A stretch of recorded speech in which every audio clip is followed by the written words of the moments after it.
take a look at some Michigan football fall camp rumors. The Wolverines have completed 2 weeks of fall camp and have less than 3 weeks until they take on East Carolina at the Big House on the Cock, Jack. It's on the Cock. It's on the Peacock Network on September 2nd. And we're going to talk about the latest on breakout players, some injury rumors, and a little bit of the playbook that Michigan has rolling out this fall with Sherrone Moore kind of grabbing the offensive coordinator job by the reins as the solo offensive coordinator. As I just mentioned, as far as the live show, if you're watching on demand, make sure you guys are subscribed to the channel. It's the Michigan Football Report, the most subscribers and the most watched show of any platform, TV, radio, podcast, YouTube.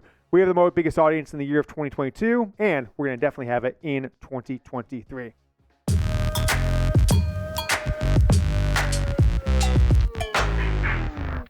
Coming up, we're going to go inside Michigan football's fall camp, tell you about the freshmen that are making an impact, 5 big-time performers, and some injury rumors. But I did want to start off with some news housekeeping, some things that have happened since the last time we did a show. I've been pretty active on Twitter, so if you don't follow me there, you can keep up with me throughout the day on Twitter. But let's take a look at some things that you may want to know about, or I want to give my opinion out. First up, just in the last hour or two, this was put out there. Michigan's 5th game of the year, which would have been Jim Harbaugh's return to the field had he been suspended 4 games, which is our next story here.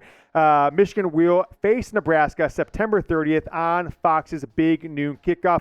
I think that's a win for Michigan. Don't have to go into a very ruckus environment in Nebraska on September 30th at night. You guys saw what happened 2 years ago. Michigan needed, a top 10 Michigan team needed almost a miracle, right? A strip of a quarterback and then a field goal to beat a Nebraska team that was under 500 there on the road in Lincoln. That was a night game. Now it is going to be a day game, so I think Michigan definitely benefits from that being a big noon kickoff. If you guys didn't see this came through on Saturday. We put a YouTube short out on the channel. I'll put it across different socials as well. 2 weeks ago, Yahoo Sports and some others, they said, look, the NCAA and Jim Harbaugh and Michigan, they've agreed to a 4-game suspension. Harbaugh's going to serve at the beginning of the year. Sherrone Moore 1 game. A couple other coaches, I think it was the tight ends coach as well, Grant Newsome, 1 game as well. But apparently it's off the table now. Why is it off the table? My takeaway from kind of marinating on it for the last 3 days, talking to a few people, is that Michigan kept pushing the envelope. Hey, let's reduce that to 3 games. We know we said 4, but I don't know. Maybe we got 3. How about 2 games instead? How about we don't suspend Sherrone Moore at all? How about we don't suspend Grant Newsome at all? Or Mike McDonald had that show cause penalty. And the NCAA, it seems like to me, over the last 2 or 3 weeks, have just kind of thrown their hands in the air and said, look, if you're not going to take the 4 games we agreed to, right? Just think about this in a court proceeding, right? Life in prison, we'll plea deal out there for 25 years in prison. You're out in 15 with good behavior. And then the guy's like, well, I don't know. How about instead 10 years in prison instead of 25? That's kind of what Jim Harbaugh seemed to be doing here. NCAA just said, okay, cool. Well, we're going to just take it to the Committee on Infractions after the season. You might end up getting suspended 6 games, 8 games, 10 games, 12 games. We'll see how that takes place. But as of now, Jim Harbaugh will be on the sideline for every single game this fall for the 2023 Michigan football team, ranked number 2 in the polls. Report coming out last night. Josh Pate from CBS Sports and 24/7 Sports Recruiting. He's got a show here on YouTube as well. Broke some news. I mean, it's not like he put out like a breaking story. He just said it, and he's like, well, this is information I've been sitting on, that Jim Harbaugh was offered a very large contract. We saw what Sean Payton got offered with the Broncos. Would end up being like $12+ million a year. Jim Harbaugh turned down an offer from the Broncos, which reportedly would have paid him in the range of $9 to $12 million a year. Before they offered the job to Sean Payton, who was on the bench, right? He was a Super Bowl winning head coach, stepped away from the Saints for a couple seasons. Now he is back as the head coach of the Broncos. I don't blame Harbaugh, right? I'm not sure why you want to take a role of a team like that went 5-12 or whatever last year. Have Russell Wilson. He looked bad. And then you've got to compete over the next 5 to 10 seasons with the Chargers, one of the best 5-8 quarterbacks in the NFL, and then, of course, the Chiefs with Patrick Mahomes, the unquestioned best quarterback in the NFL. So maybe that's why he turned it down. Wasn't the right role for Harbaugh, but I did think that was interesting thinking forward about Jim Harbaugh's future, where his mind is at, as he had multiple meetings with the Broncos, and they actually flew to the state of Michigan to meet with Jim Harbaugh in person. The question I'm asking, though, is why defer the suspension to 2024? if he's going to be spending 4 games this year, right? We had East Carolina and UNLV and Bowling Green and Rutgers. Jack, myself, and Seeps here in the studio right now, we could coach Michigan, head coach OCDC.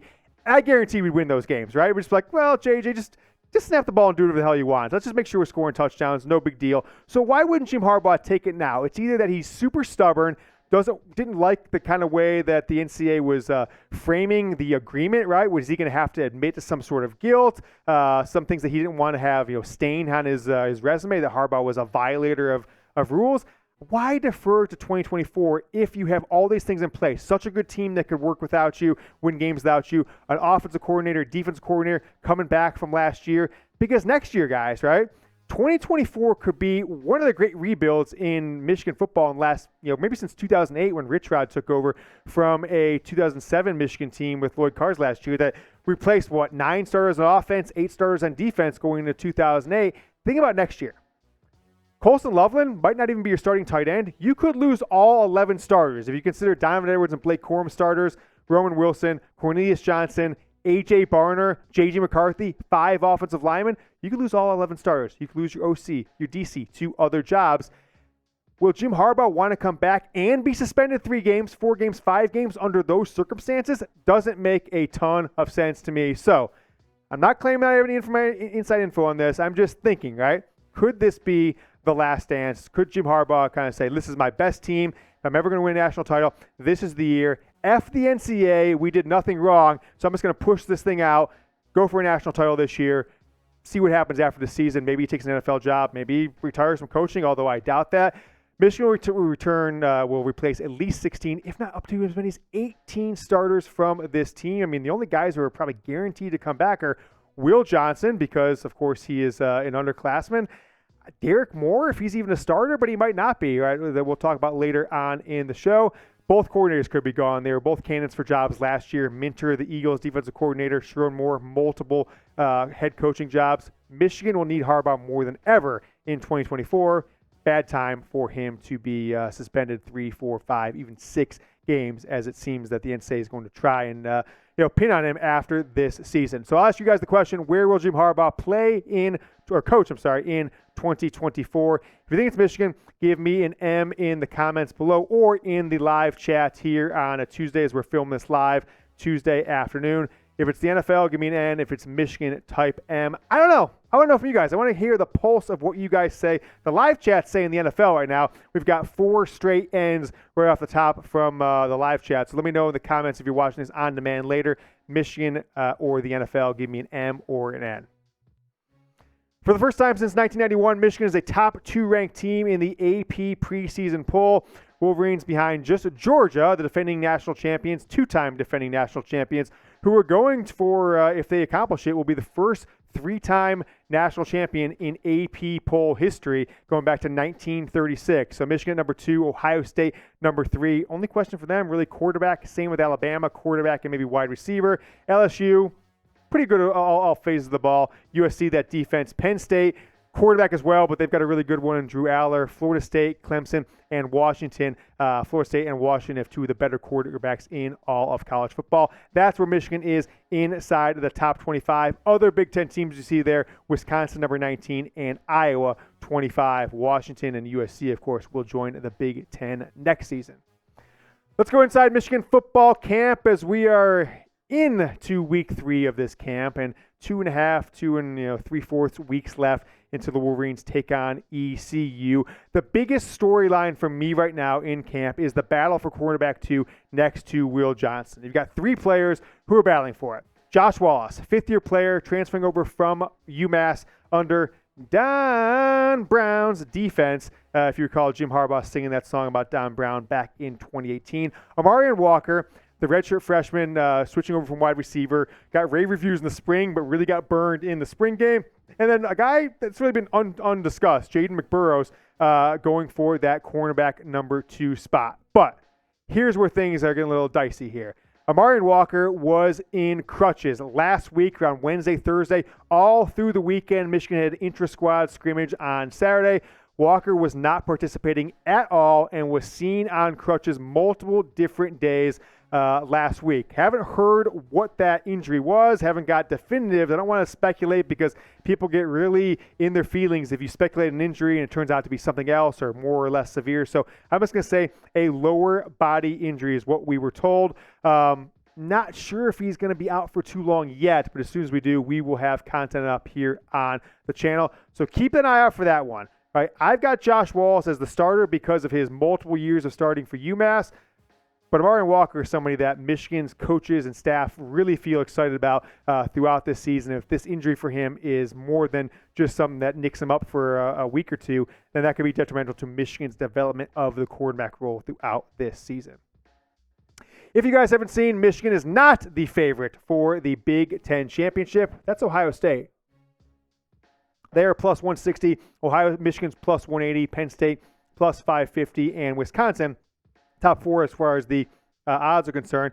This is clearly a betting thing going on past odds that Michigan's only won 2 Big Ten titles, these last 2 in the last 15 years. Ohio State's won, basically 3 out of every 4 for the last 2 decades. So I understand outside the quarterback position why Ohio State would be seen as the more talented team and more likely odds. But with Michigan being undefeated last year, 2 straight wins, and hosting the Buckeyes with a new quarterback in the Big House, maybe it's a little bit surprising, but they are near even odds. You guys can bet this one and a bunch of other things. How many games Michigan will win, whether they win the Big Ten East, whether they win the national championship game, and every single Wolverines game. And you can even live bet during the game as well. Plus, on Saturday mornings, they put out player props. J.J. McCarthy, over 195 yards. You can bet over, bet under. Do it at BetUS, chatsports.com/GoBlue. Promo code is GoBlue. If we get a chance, toss that in the live chat for us, Jack. BetUS, the preferred sportsbook partner of the Michigan Football Report. Go get started with them. You get 125% deposit bonus. You put in your first 100, you get an extra 125, 200, extra 250, and up from there. If you put $50 on Michigan winning the Big Ten, you get your 50 back, plus you win $90. That seems like a pretty interesting deal to me. I would have won a lot more money the last couple seasons, given that Michigan was a much bigger underdog to Ohio State both years. But nevertheless, I'm putting 50 on Michigan win the Big Ten, so my reward will be get my 50 back plus win a cool 90 bones. We're taking you more inside the Michigan football fall camp right now as we talked about Amorion Walker's injury. Why don't I do a little player profile spotlight on Josh Wallace, the transfer from UMass. Last season, 41 tackles, 3 tackles for losses, 2 interceptions, forced a fumble, 8 pass breakups.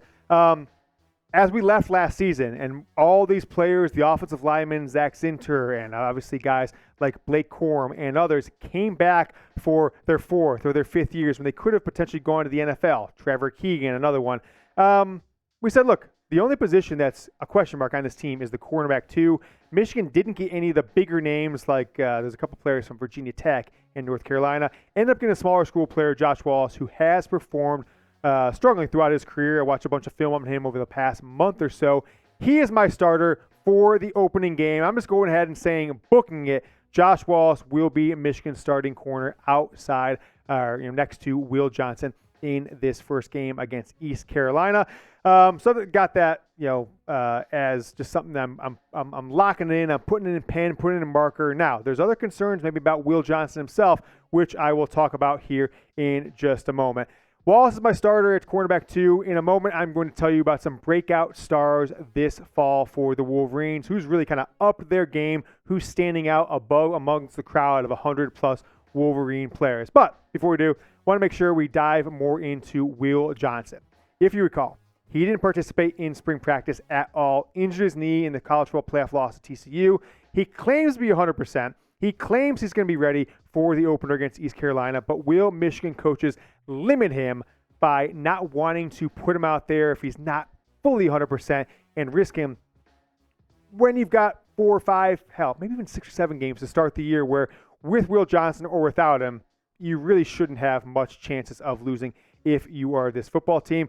So it's one to keep an eye out for. I think just like during spring practice when Michigan didn't have the Don and Blake Corum, they were able to work on more of the running game, or the passing game, and develop more backup running backs. This could be a situation here if Will Johnson doesn't play or only plays maybe a couple series, that you can develop players more like Josh Wallace or Amorion Walker, Jaden McBurrows of the like. So Will Johnson be in the lineup? I think that is a question for Michigan fans to keep an eye out. If he sat out the first game, 2 games, 3 games, I will just say I will not be surprised, but I don't expect it.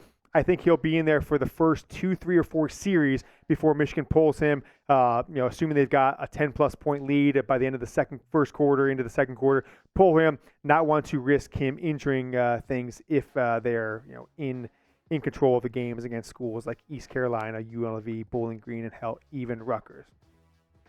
More injury rumors from this team.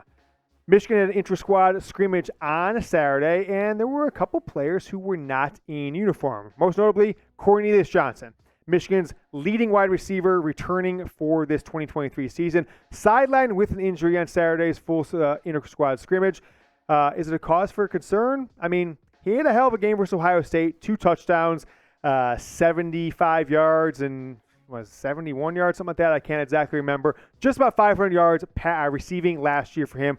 32 catches. Came on later in the year, right? The Ohio State game kind of was overshadowed in the Purdue game and the TCU game by Roman Wilson and Ronnie Bell. But as Michigan's leading returning receiver, I think he gained a lot of confidence from that Ohio State game and from the passing game that Michigan put into place throughout spring practice. My take on this is this one kind of hurts because if it's something short term and they want to keep him out of a full pad scrimmage, fine. If it turns out to be more than that and he is out for games or any certain amount of time, that is a big blow because the wide receiver position and the quarterback position, I think, are the 2 positions, maybe corner as well, that Michigan can at least afford to have a significant injury this season. It's, quarterback, we know JJ's the starter, but what's behind him? Wide receiver, you've only got 2 proven players in Roman Wilson and, of course, Cornelius Johnson. And you've got a bunch of guys after them that are freshmen, redshirt freshmen, sophomores that haven't done much of anything in their time at Michigan so far. So that is cause for concern. What's not maybe cause for concern is there are a couple wide receivers that are making a big impact in fall practice so far. Starting on the defense side of the ball, though, Cameron Calhoun has been maybe the best performer. He's not even a big-time recruit, right? This might not be one that you guys remember, but Cameron Calhoun, keep an eye out for his name, getting playing time early in the secondary. He will be out there on special teams, on kick returns, punt returns, going in after and getting after the kick and punt returners. So could he be someone who benefits from a Will Johnson taking a step back or the Amorion Walker injury? We will see. But I like Frederick Moore, Samaj Morgan. Those are players that could see the field early on when Michigan goes to 3, 4, and 5 wide receiver sets with the injury to Cornelius Johnson. Something to keep an eye on. Maybe they want to limit him early on if it's something minor. Benjamin Hall on there as well. We saw what he did in the spring game, although behind the Don and Blake Corum won't get a ton of run this year. I mentioned the 2 wide receivers because this. Tyler Morris, slated to be my starting wide receiver 2, kind of on the outside with Roman Wilson being on the inside. He missed Saturday's scrimmage as well, dealing with something minor, right? I'm not going to speculate further on injury until we at least have multiple sources on what that is and how long it could keep him out for, but did not participate on Saturday. So Michigan's younger wide receiver, Samaj Morgan, Fred Moore, all these guys that haven't got a ton of playing time, they're going to have Darius Clemens, right? They're going to have to step up if Michigan is down a starter or 2 or potentially has to go 3, 4, 5 wide receiver sets in any of the games early on in the year. So I'm looking for some of these wide receivers have to step up. Will they step up? Didn't see much for last year, but we'll see how things shake out as the Wolverines are 18 days away from taking on East Carolina at the Big House. Big news here. I was voted the best Twitter account for Michigan football for you to follow throughout the 2023 season. Thank you so much to the voting committee. Now, it's my mom. She voted me, but nevertheless, we saw the election of 2020. Every vote counts. Doesn't matter. Don't be an election denier. I was elected #1 Twitter account for Michigan football. It doesn't matter who the voting committee is because every vote counts. So make sure you guys follow me on Twitter. I'll toss it down in the comments and the description of today's show. Give me a follow. It is at James Yoder on Twitter. My breakout stars of Michigan football fall camp to date. I want to kind of walk you through who has been performing, who has been excelling for this team to wrap up today's show. Chris Jenkins, I think he's going to have a massive season this year. He could be a big-time player, right? He could be a guy who is a top 10, top 15 pick, or even better if things shake out the way we expect him to going into this season, him being a multiple-year starters and really being the man on the defensive line this season. How about Roman Wilson? Love what I saw from him late in the TCU game. Of course, could have scored that one touchdown early on. I believe he's going to be Michigan's deep threat this year, again, like he's been the last couple of years, but also get even more involved in the running game. Last season, 25 catches, 376 yards, 15 yards per catch for Roman Wilson, and 4 touchdowns for the Hawaiian, we'll call him the Hawaiian Dynamo, Roman Wilson, 25 catches, 376 and 15 yards per carry, 4 touchdowns, but had 2 rushing touchdowns on the ground. One of them I think was in the TCU game. One definitely was in the Hawaii game early on. He has had a hell of a spring and now a hell of a fall camp for this team. Other players to keep an eye out. Derek Moore, second year in the program, was an Oklahoma commit, if you guys remember, coming into the 2022 season, that signing day, flipped to Michigan, had some performance, right? He was on the field, wasn't necessarily a star or anything like that last year, but has really broken out, lost some weight, and is just looking lean and jacked for this team. Zach Zinter, maybe the best player in the Big Ten, right? And that includes Marvin Harrison, all right? He's not going to be drafted because he's an offensive guard in the top 5 or the top 10, but all things considered, he might be the best player at his position and might be, based on position, the best overall player in the NFL. And last but not least, Rod Moore was a low 3-star player, was starting by the end of his true freshman year in 2021, really broke out last year, and him, along with Will Johnson, Mike Sainristil, Makari Page, put together, as long as they can get a second cornerback, that 5th guy in the secondary, I think could be one of the top 2 or 3 secondaries in all of college football this year. Biggest position battles, folks. Number 1 here, linebacker, okay? Linebacker is a big area to keep an eye on. Mike Barrett and the transfer from Nebraska, Ernest Hausman, 2 guys who are just absolutely going at it. Mike Barrett did not come back for a 6th year to hit the bench. Ernest Hausman didn't transfer away a starting role in a Big Ten school in Nebraska to also sit the bench. So that's one to keep an eye on. Linebacker, cornerback 2, and tight end. We're going to have our Michigan football offensive depth chart coming up, so that's one to hear my thoughts on there. Those are the biggest position battles so far as we are now into week 3 of Michigan's 2023 fall camp. If you have yet to do so, subscribe to the channel. It's youtube.com/MichiganTV, youtube.com/MichiganTV. Send it to your friends, send it to your Michigan football group chat. Daily shows from today all the way through signing day on February 7th. Make sure you guys subscribe, youtube.com/MichiganTV.